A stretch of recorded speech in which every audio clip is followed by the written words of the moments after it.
Mafia 2 is it's a third-person action-adventure game set in a fictional city in the east coast of America during the 40s and 50s. It charts this guy, Vito Scaletta's, that sort of rise into a life of organised crime along with his buddy Joe.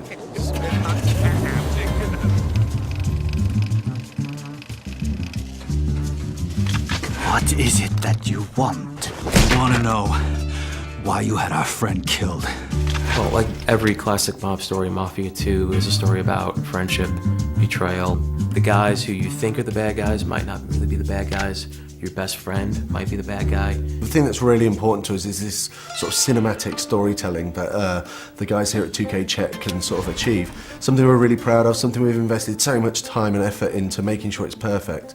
A na tom vlastně stavíme. We want to present the whole game in a Hollywood film-like style, and visually it looks amazing, but it's the story that's the most important thing for us. It starts off with, it's just about Vito, and then the first guy you meet is Joe. He's Vito's best friend, and then you'll meet Vito's mother and sister right away. Vito, my boy. My boy's home. Vito's a nice guy, he has strong morals, he doesn't kill people because he wants to, he kills because he has to. He just wants to get a bit of money, a bit of respect and a bit of power.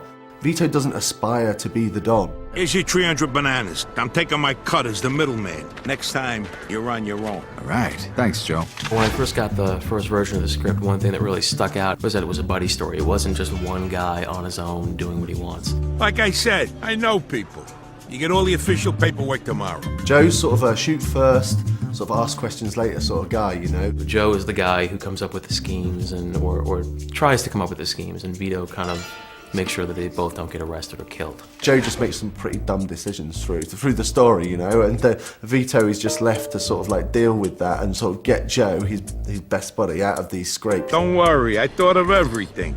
I got these phone company uniforms so we can pretend to be fixing something. Sounds a little too simple. Vztah mezi Vitem a Our goal was to build the relationship in such a way that it's clear to us, or to the player, that Joe is his best friend. Something like family, if not even more. We'll find you a job where you can make good money without killing yourself, all right? Music to my ears. Besides Joe Barbaro, there's a lot of other characters that Vito meets and interacts with and becomes friends with throughout the story. The first real mob guy you meet is a guy named Henry Tomasino, who gives you kind of your first big break. And then this guy named Eddie Scarpa, who's kind of similar to Joe in that he likes the booze, he likes the women. It's an open world city with a very strong linear story travelling through it, which is maybe a little bit of a different structure than we see with other open world games. With our game, the story is incredible, the dialogue is amazing. If you knew what was really going on, you'd realize that you was better off in jail. But that don't matter now anyway. What we wanted to chart was this guy's rise through the ranks of the Mafia. The Mafia is pulling the strings. If you're ordered to do something, you have to do it, even if you don't agree. Otherwise, you won't survive, or you might lose a friend, or even your family. You can do us all a favor, and if I refuse, you die. The life of a mobster isn't what it's all made out to be, you know. It's not all really glamorous, you know. It has some really bad things that happen to it, and we really explore that during the story. I think it's really interesting. People are going to really enjoy it. What'd you say your name was? Vito. I need someone to give him a little nudge. $10 a man. What if someone makes a fuss? Well, then you'll have to convince him otherwise.